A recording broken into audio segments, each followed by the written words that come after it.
నిన్న క్రికెట్లో బ్రాహ్మణుల సంఖ్య, క్షేత్రీయుల సంఖ్య, వైశ్యుల సంఖ్య మనం చెప్పిన తర్వాత చాలామంది మిత్రులు కొందరు క్రికెట్లో కూడా కులం చూస్తారా అంటాను. రాజకీయాల్లో కులం ఉన్నది, సినిమాలో కులం ఉన్నది, క్రీడారంగంలో కులం ఉన్నది, విద్యారంగంలో కులం ఉన్నది, పెళ్లి కాడ కులం ఉన్నది, సావు కాడ కులం ఉన్నది, దోస్తాన్ కాడ కులం ఉన్నది, తినే కాడ కులం ఉన్నది, పడుకునే కాడ కూడా కులం ఉన్నది, సంసారం చేసే కాడ కులం ఉన్నది, ప్రేమించుకునే కాడ కులం ఉన్నది. కులం లేనిది ఎక్కడ అసలు? కులాన్ని బట్టే గౌరవం ఉంటుంది, కులాన్ని బట్టే అవకాశం ఉంటుంది, కులాన్ని బట్టే ఈ సమాజం మసులుకుంటుంది. కర్ల రాజేష్ని చంపింది దేనికి? 1,000 రూపాయలు దొంగతనం చేసిందనే నిందతోటి కర్ల రాజేష్ను లాకప్ డెత్ చేసింది. దేనికి? మాదిగ కులం కాబట్టి కొట్టినా ఎవడు అడగడనే ఒక దుర్మార్గమైన సాహసం. లవణ్య ఎందుకు ఆత్మహత్య చేసుకున్నది?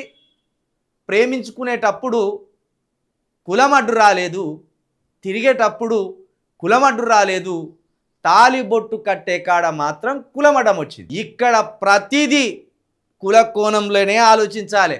నీకు న్యాయం దొరకాలంటే ఇక్కడ కులం గురించే ఆలోచించాలి. ముందు కులం తీసిపడే తర్వాత కులం గురించి ఎవడన్నా మాట్లాడితే అప్పుడు అడగవచ్చు.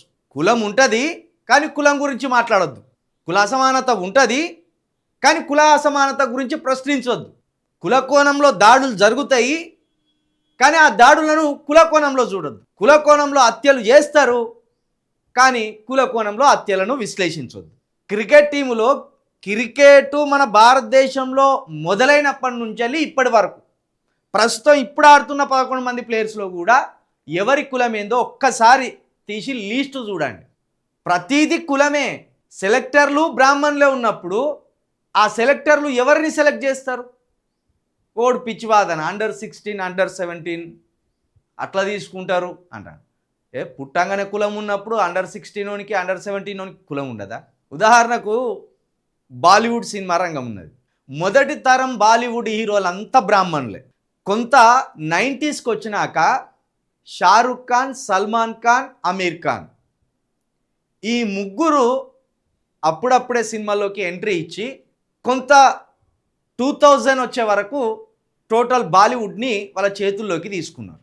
సక్సెస్లు కూడా అందుకు ఉపయోగపడ్డాయి. దీన్ని ఇప్పుడు తట్టుకుంటలేరు.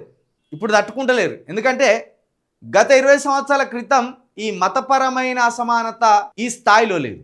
బాలీవుడ్ని కులానికి మతానికి అతీతంగా ముగ్గురు స్టార్లను అక్కడ ప్రేమించింది. కానీ ఇప్పుడు వాళ్ళ ప్రభావాన్ని తగ్గించడానికి విశ్వ ప్రయత్నాలు చేస్తాను. అమితాబ్ బచ్చన్ బ్రాహ్మణుడు, రిషి కపూర్ బ్రాహ్మణుడు, ధర్మేంద్ర బ్రాహ్మణుడు, రాజేష్ ఖన్నా బ్రాహ్మణుడు, అనిల్ కపూర్ బ్రాహ్మణ్.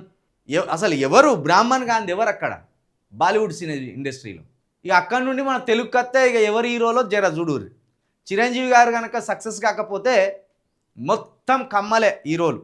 ఇప్పుడు ఒక చిరంజీవి ఫ్యామిలీ మినహా ఇస్తే మిగతా హీరోలంతా కూడా కమ్మ. అంటే వీళ్ళు విధంగా క్షేత్రీయ వర్గానికి కిందికి వస్తారు అట్లా. కాబట్టి ఇక్కడ కులాన్ని చూసే అవకాశాలు ఉంటాయి. కుల అసమానతను చూసే ఎంత జ్ఞానం ఉన్నా ఆ జ్ఞానాన్ని పట్టించుకోరు. కాబట్టి కుల కోణంలో ఎక్కడెక్కడ ఏ విధంగా తెలివిగా వీళ్ళు ప్రవర్తిస్తున్నారు అనేది ఎప్పటికప్పుడు విప్పి చెప్పకపోతే మనల్ని మనమే మోసం చేసుకున్నట్టు ఉంటుంది, మన వర్గాలను మోసం చేసినట్టు ఉంటుంది. ఎందుకంటే క్రికెట్ను అదే పనిగా ఆరాధిస్తున్నారు. మన దేశంలో యువత క్రికెట్ పిచ్చిలో పడ్డారు. మరి ఆ పిచ్చి నుండి బయటపడాలంటే అసలు ఆ క్రికెట్ని ఆడుతున్న వాళ్ళు ఎవరో చెప్పాలి కదా వాళ్ళకు. ఆ క్రికెట్ ఆడుతున్న వాళ్ళు ఎవరు? ఆ క్రికెట్కు సంబంధించి ఎవరిని సెలెక్ట్ చేస్తాను? అసలు సెలెక్టర్లు ఎవరు? సెలెక్టర్ల పైన ఉన్నదెవడు? ఇవన్నీ విప్పి చెప్తే తప్పించి వాళ్ళ కండ్లకు గట్టిన మాయపొరలు తొలగిపోవు. అందుకే చెప్పిన బరాబర్ ఇక్కడ కులం ఉన్నది, కులం అది పోతలేదు. కాబట్టే కులాన్ని చంపాలి లేదా కులాన్ని బలం చేయాలి. కులపిచ్చి ఇన్ని రోజులు ఓసీలకే ఉన్నది కదా, చలో బీసీలు కులపిచ్చి పెంచుకోరు. కులపిచ్చి అంటే మళ్ళా ఎవరిని చూస్తే వాడిని అసహించుకున్నాడు కాదు. నీ కులాన్ని చైతన్యం చేయి, నీ కుల ఓట్లను చైతన్యం చేయి. నీ కులం ఓట్లు ఒక్కటి కూడా బయటికి పోకుండా నీ కులాన్ని ఎప్పటికప్పుడు అప్రమత్తం చేయి, అది చేయి. అంతేగాని మళ్ళా ఎస్సీలను చూడంగానే బీసీలు, బీసీలను చూడంగానే ఎస్టీలు అసహించుకునే కులపిచ్చి వద్దు.